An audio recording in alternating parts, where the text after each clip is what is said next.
Capítulo 18. Decidir hoy para no lamentar mañana.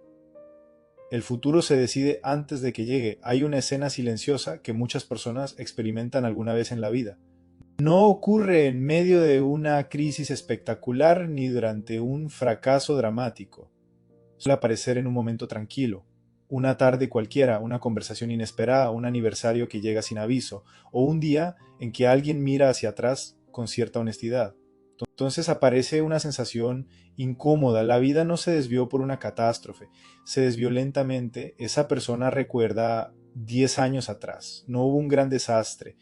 No tomó una sola decisión claramente equivocada que explicara todo, pero sí hubo muchas decisiones pequeñas pospuestas. El ejercicio que nunca empezó, la conversación que nunca abrió, el descanso que nunca protegió, la relación que fue enfriándose sin atención, el propósito que siempre quedó cuando haya tiempo. Y cuando intenta entender qué ocurrió, descubre algo inquietante: la vida no cambió de golpe, cambió por acumulación. Esa escena importa porque revela una verdad que suele pasar desapercibida mientras los días avanzan. El tiempo no produce destinos por sí solo. Los destinos emergen de decisiones repetidas dentro del tiempo. Las grandes alegrías y los grandes arrepentimientos rara vez nacen de un momento dramático. Nacen de pequeñas elecciones acumuladas durante años. Por eso la gestión del tiempo, cuando madura, deja de concentrarse únicamente en organizar tareas, empieza a concentrarse en otra pregunta mucho más profunda: ¿qué tipo de vida estás construyendo con tus decisiones diarias? Aquí aparece una metáfora que conviene mantener presente durante todo el capítulo: el voto silencioso del tiempo. Cada día es un voto por el tipo de persona que serás, un voto por la calidad de tus relaciones, un voto por la historia que contarás al final de tu vida. No todos los votos parecen importantes cuando se emiten, pero la acumulación termina definiendo el resultado. Y ahí surge una frase que puede parecer sencilla, pero que tiene un poder enorme cuando se toma en serio: cada día estás votando por la vida que tendrás dentro de 10 años. Cada día estás votando por tu vida. Napoleón Hill observó algo que la experiencia confirma con frecuencia: las personas que construyen vidas sólidas toman decisiones con claridad y las sostienen con constancia. No necesariamente porque siempre acierten, sino porque comprenden que la indecisión prolongada también es una decisión. Esto conecta con una ley sencilla pero implacable. El carácter de una vida no se forma en momentos extraordinarios, se forma en decisiones repetidas: cómo usas la mañana, qué haces con tu energía cuando estás cansado, a quién dedicas atención cuando el tiempo parece escaso, qué conversaciones decides tener o seguir evitando, qué hábitos repites aunque nadie los esté mirando. Todo eso parece pequeño cuando ocurre, pero esas decisiones pequeñas terminan definiendo el tipo de vida que tendrás. La escritura lo expresa con una claridad que atraviesa los siglos. No os engañéis, Dios no puede ser burlado, pues todo lo que el hombre sembrare, eso también segará. Pablo no habla aquí solo de grandes actos morales, habla de siembra, y la siembra casi siempre ocurre en actos pequeños y repetidos. Una conversación cuidada hoy puede convertirse en una relación fuerte dentro de años. Un hábito ignorado hoy puede convertirse en una debilidad estructural mañana. Una disciplina sostenida durante meses puede producir una estabilidad que parece suerte desde afuera. El tiempo no castiga ni premia de manera mágica, simplemente revela lo que se ha sembrado. Por eso otra frase importante necesita quedar clara: el tiempo no castiga, simplemente revela las decisiones acumuladas, el dolor de decidir o el dolor de lamentar. Toda vida paga un precio, no existe una vida sin costo. Algunas personas pagan el precio de decidir, otras terminan pagando el precio de lamentar. Decidir implica renunciar a opciones, asumir incomodidades, sostener hábitos, proteger prioridades. Lamentar implica mirar hacia atrás y reconocer que aquello que pudo cultivarse se dejó secar por demasiado tiempo. El problema es que evitar decisiones no elimina el costo, solo lo traslada al futuro. La Biblia utiliza una imagen agrícola que resulta especialmente adecuada aquí: examina la senda de tus pies y todos tus caminos sean rectos. Examinar implica detenerse, mirar con atención y ajustar la dirección antes de que la desviación se vuelva demasiado profunda. Muchos de los arrepentimientos más comunes de la vida no nacen de grandes errores morales, sino de omisiones persistentes. Personas que nunca se detuvieron a examinar la senda, que dejaron que lo urgente gobernara durante demasiado tiempo, que reaccionaron a las presiones del entorno en lugar de responder a un llamado más profundo. Stephen Cove insistía en que la diferencia entre una vida reactiva y una vida dirigida por principios se encuentra en la capacidad de decidir desde una visión clara, no desde la presión del momento. Quien vive por reacción responde a lo urgente, al ruido del entorno y a la inercia de la agenda. Quien vive por visión decide desde un futuro deseado y organiza el presente en función de ese llamado. Esa diferencia puede parecer teórica, pero se vuelve muy visible cuando se mira una década completa de vida, objetivos vivos y listas muertas. Uno de los errores más comunes en la gestión del tiempo es confundir actividad con dirección. Muchas personas tienen agendas llenas y listas interminables de tareas, pero no todas las listas generan vida. Una lista muerta contiene tareas que responden a presión externa. Son cosas que deben hacerse, compromisos que alguien pidió, pendientes que aparecieron por inercia. Cumplirlas produce alivio momentáneo, pero no necesariamente acerca la vida que una persona desea construir. Un objetivo vivo, en cambio, nace el propósito, tiene dirección, tiene sentido, no existe solo para llenar horas, sino para construir una historia. Aquí conviene recordar algo que ya hemos trabajado en capítulos anteriores. Cuando el propósito es claro, las prioridades dejan de sentirse como carga y comienzan a sentirse como coherencia. No todas las decisiones se vuelven fáciles, pero sí se vuelven más claras. El propósito funciona como eje integrador del tiempo, organiza la energía, ordena las decisiones, permite distinguir entre lo que simplemente es posible y lo que realmente merece ser elegido. Por eso, Jesús pronunció una frase que sigue teniendo fuerza organizadora para la vida: ninguno que poniendo su mano en el arado mira hacia atrás es apto para el reino de Dios. El problema no es la dificultad del camino, el problema es la dirección dividida, decisiones de legado. Cuando la conversación llega a este punto, aparece una herramienta que conviene introducir con calma: las decisiones de legado. No se trata de pensar únicamente en el final de la vida, sino en la dirección que comienza hoy. Pregúntate con honestidad: ¿qué tipo de vida quiero haber vivido dentro de 20 años? ¿Qué historia quiero dejar a mi familia? ¿Qué tipo de persona quiero ser recordado por haber sido? Esas preguntas no se responden con discursos inspiradores, se responden con decisiones concretas. Tal vez la decisión sea empezar a proteger la salud que has venido descuidando. Tal vez sea abrir una conversación pendiente que lleva años esperando. Tal vez sea reorganizar tu agenda para que tu familia reciba tu mejor energía y no solo lo que queda después del trabajo. Tal vez sea recuperar espacio para la vida interior que has postergado durante demasiado tiempo. Las decisiones de legado no son heroicas ni espectaculares. Son decisiones sencillas que se repiten lo suficiente como para cambiar la dirección de la vida. El futuro se construye silenciosamente. Al llegar aquí, el lector ya ha visto algo que al comienzo del capítulo apenas parecía intuición. El futuro no aparece de repente, se construye silenciosamente. Una relación fuerte se construye conversación a conversación. Una vida espiritual profunda se construye día a día. Un cuerpo sano se construye hábito a hábito. Una carrera sólida se construye disciplina a disciplina. Nada de eso parece extraordinario cuando ocurre, pero cuando se observa con perspectiva se vuelve evidente que la acumulación de pequeñas decisiones ha construido algo significativo. Por eso conviene cerrar esta parte con una verdad sencilla pero profundamente transformadora: el futuro no aparece de repente, se construye silenciosamente. Cada día estás votando, y aunque el voto parezca pequeño, el resultado final de la vida se decide en esa acumulación. Ahora la conversación necesita avanzar un paso más. Comprender que el tiempo acumula decisiones es importante, pero todavía no es suficiente. La siguiente pregunta es más práctica: ¿cómo discernir qué decisiones importan más? ¿Cómo priorizar lo esencial sin vivir atrapado por lo urgente? ¿Cómo evitar que la presión del momento robe el futuro que realmente deseas construir? ¿Cómo comenzar a tomar decisiones de legado que alineen tu tiempo con tu propósito? Ahí es donde la reflexión del capítulo necesita continuar, porque entender el poder de las decisiones es solo el comienzo. Aprender a elegir bien es lo que empieza a transformar realmente la vida.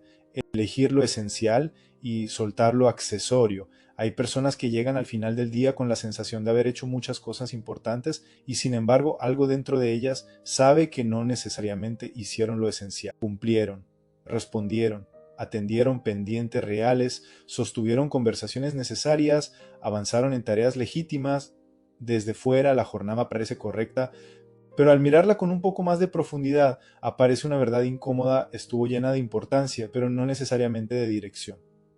Ese matiz cambia mucho más de lo que parece, porque no todo lo importante merece ocupar el centro de la vida.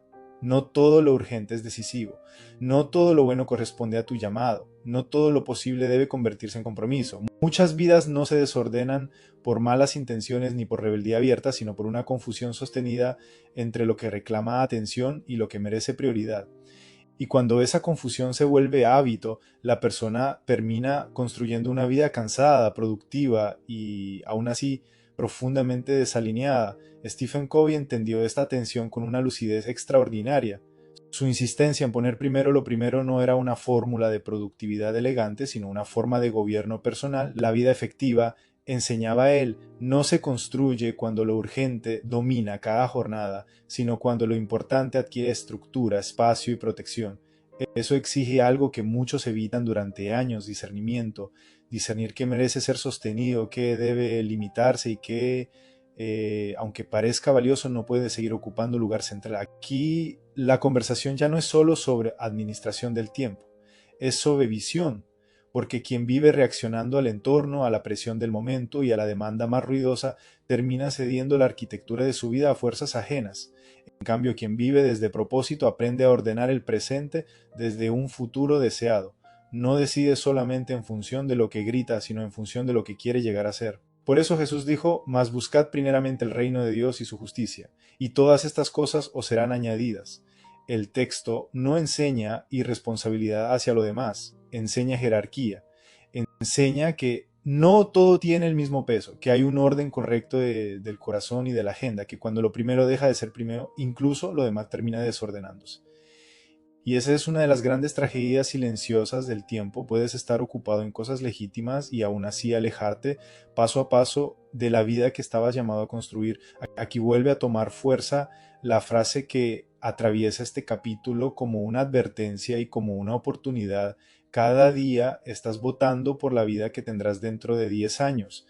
Y ese voto no se expresa solo en decisiones escandalosas, se expresa en cómo respondes a una agenda llena, en que sacrificas primero, en que sigues justificando, en que proteges aunque no grite, en que dejas entrar y en que por fin decides soltar.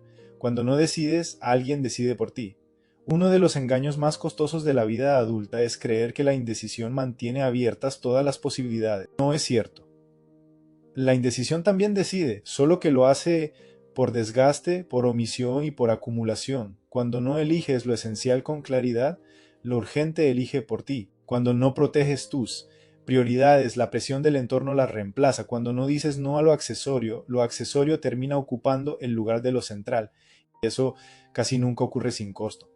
Aquí conviene recuperar una línea que hemos venido trabajando a lo largo del libro. Cuando una decisión se toma a favor de un área, otra puede estar pagando. Aplicado a este capítulo, la pregunta se vuelve especialmente incisiva: ¿quién está pagando el precio de mis decisiones actuales? Porque las malas decisiones temporales rara vez se quedan dentro de un solo compartimento. El trabajo crece, pero la familia paga. La productividad crece, pero el alma paga. El servicio crece, pero el cuerpo paga. La disponibilidad para todos crece, pero la paz interior paga. La imagen de responsabilidad crece, pero la claridad mental paga. Esto no significa que toda elección intensa sea equivocada. Hay temporadas donde toca sembrar con más foco, responder con más esfuerzo, ajustar con más seriedad. Pero una vida desalineada no se reconoce solo por el nivel de intensidad, sino por el patrón de sacrificio. Siempre se sacrifica lo mismo. Siempre se posterga el mismo dominio. Siempre se desplaza la misma conversación, el mismo descanso, la misma relación, la misma obediencia, el mismo cuidado del cuerpo, el mismo silencio, la misma revisión interior. Y así, poco a poco, lo que parecía sacrificio noble termina convirtiéndose en negligencia sofisticada. La ontología del lenguaje ayuda a comprender por qué esto es más serio de lo que parece.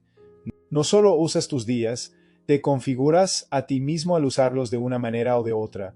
Tus decisiones repetidas van formando el tipo de observador que llegas a ser. Si eliges siempre desde presión, te vuelves más reactivo. Si eliges siempre desde miedo, te vuelves más defensivo. Si eliges siempre desde la aprobación, te vuelves más dependiente. Si eliges siempre desde propósito, te vuelves más íntegro. Las decisiones no solo producen resultados, producen persona. Por eso no todo lo posible es necesario. Y no todo lo bueno es tu llamado. Esa verdad libera, pero también confronta, porque obliga a aceptar que una vida alineada no se logra haciendo más, sino eligiendo mejor. Exige renuncias, exige soltar actividades que parecen importantes, pero no son esenciales. Exige admitir que algunas cosas no deben seguir entrando en la agenda, aunque pueda justificarse. Exige reconocer que decir sí a lo esencial implica decir no a otras posibilidades que, aunque legítimas, no pertenecen al centro de tu misión. Deuteronomio lo expresa con una claridad radical: a los cielos y a la tierra llamo por testigos hoy contra vosotros, que os he puesto delante la vida y la muerte, la bendición y la maldición. Escoge pues la vida. Esa invitación no es solo teológica, es profundamente práctica. Escoger la vida implica discernir qué decisiones la alimentan y cuáles la erosionan. Implica reconocer que el futuro no se improvisa, se elige. Aquí puede entrar con mucha fuerza la auditoría por dominios de vida, no como lista burocrática, sino como un espejo estratégico de coherencia. Mira brevemente estas áreas: espiritualidad, familia, salud, trabajo, finanzas y desarrollo personal.